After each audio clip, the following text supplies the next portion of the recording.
Welcome back to the workshop. Like many things in life, necessity is the mother of invention. A lot of the pieces that go into the Foundry Special are these little, I have to make up wire harnesses that use these little itty bitty plugs.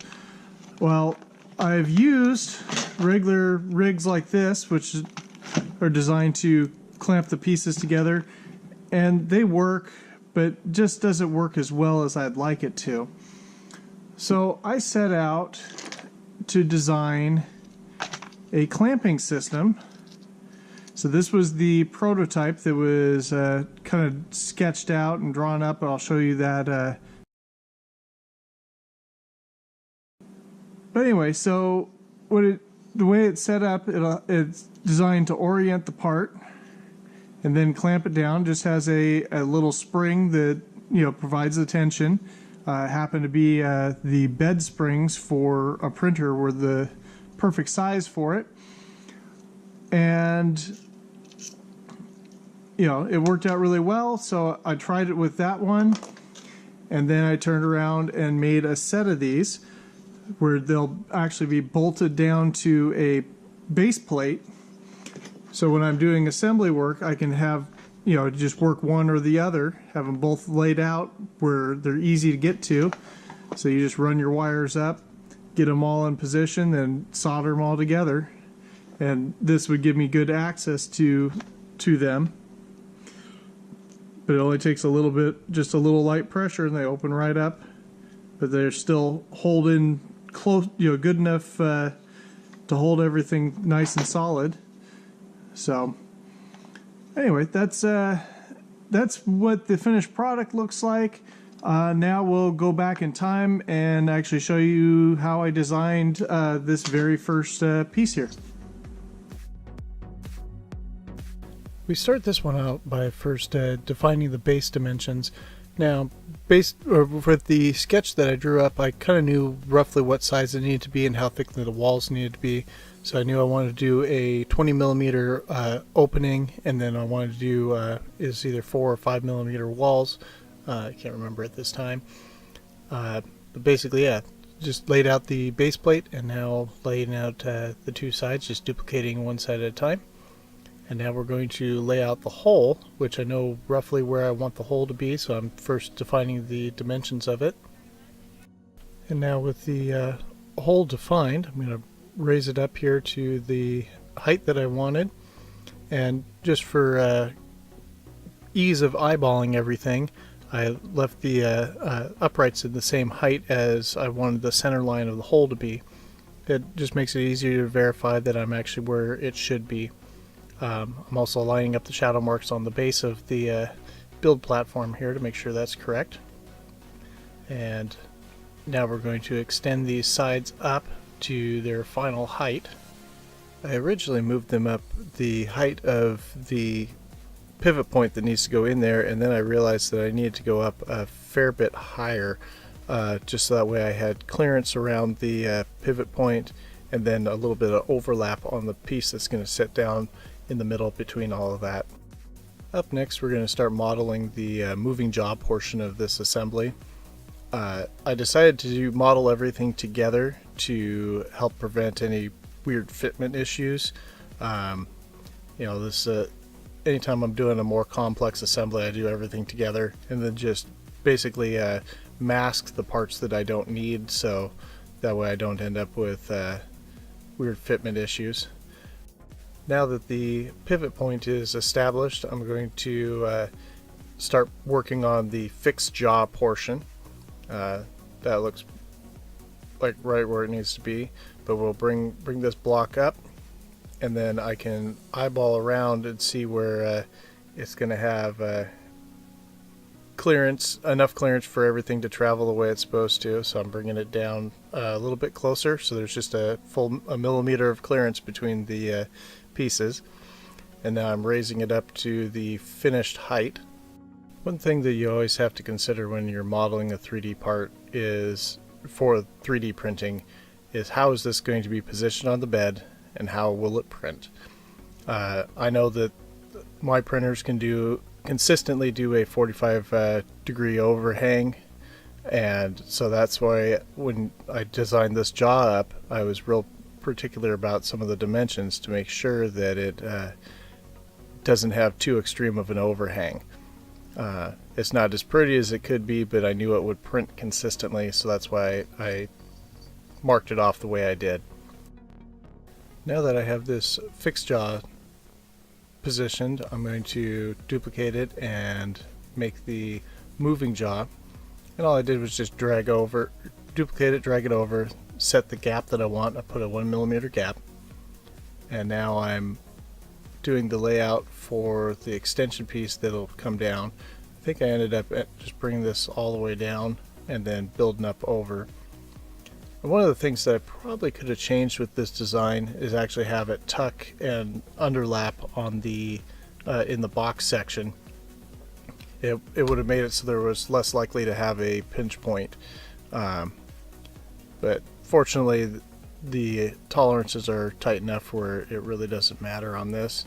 So I'm just bringing back the thing. So I just made another box to connect, kind of just connecting the dots at this point.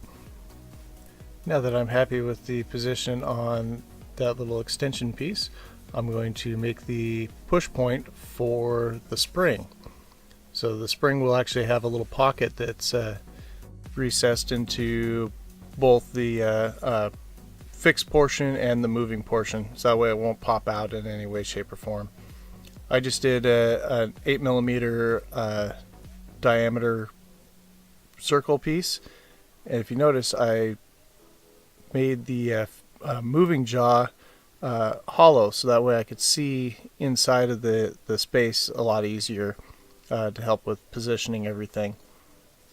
After a bit of looking at this, I realized that the whole assembly is probably thicker than it needs to be, so I decided to reduce some of the bulk down.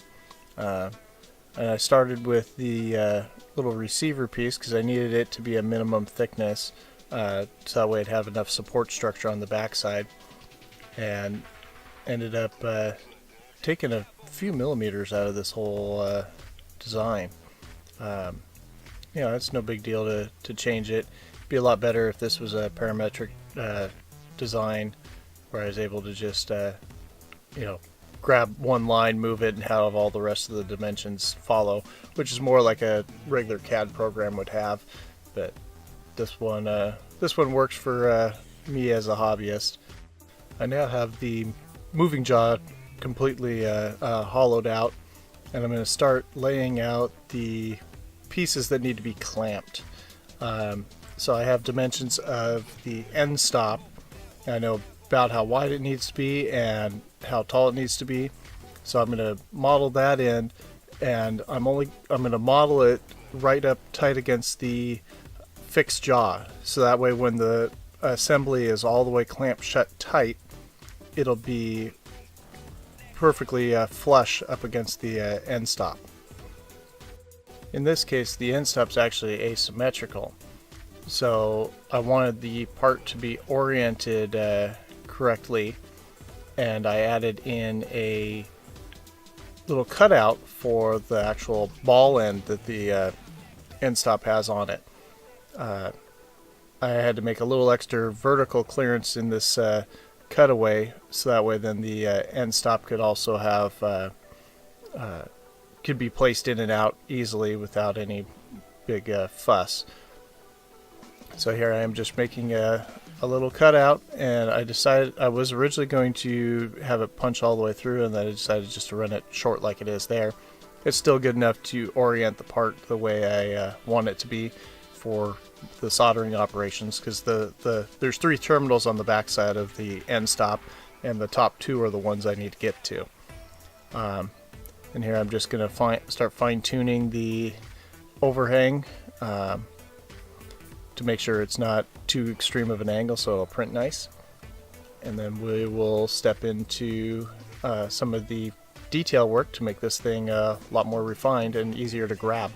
I've moved over from the basic shapes into the shape generators, and I'm looking for my favorite of all of them. It used to be under the favorites shape generator, but it's a fillet I use this one an awful lot. It makes a really nice, makes your design look really nice very quickly. I wish there was a way to just design stuff up and like select an edge and have that be a fillet, but this program doesn't allow you to do such things. Again, more powerful regular CAD programs can do stuff like that, and I'm just kind of split the difference on a few of these and then duplicating it on the other side. And now what I'm going to do is actually invert it here, bring it down, and then make it a hollow piece. And now it's just wash, rinse, repeat. I'm going to just keep duplicating and altering. So now I got it, finally got it hollow. Gonna bring it over, flip it around for the other side, and then I gotta do a whole pile of other edges as well. So we're gonna speed this up a little bit more, make the process go that much faster. So ended up making a whole bunch of these pieces, and if you leave the part sticking up just a little bit, it makes it a lot easier to grab in this program. So now I got all those refined out. This piece should be good to export. Oh, and I'm making a little bit of clearance on the jaw pieces here. I've split them up so I can do a slight offset to make up for the fact that the jaw won't be quite centered once it's in there floating. And then I will send this out to be sliced. We're here in an older version of Cura just because I'm not really familiar with the new version of it. I know this one works. But anyway, so this was the intended position for me to print all the pieces. And I'm bringing them pretty close together to make it easier for the nozzle to make quick travels between the two. And I'm just verifying that we have a good dense infill. We don't have any weird overhangs or stuff that I don't think we'll be able to bridge. But this one looks pretty good. It was designed for 3D printing, so that should work. But thanks for watching, and hopefully I'll see you guys on a future video.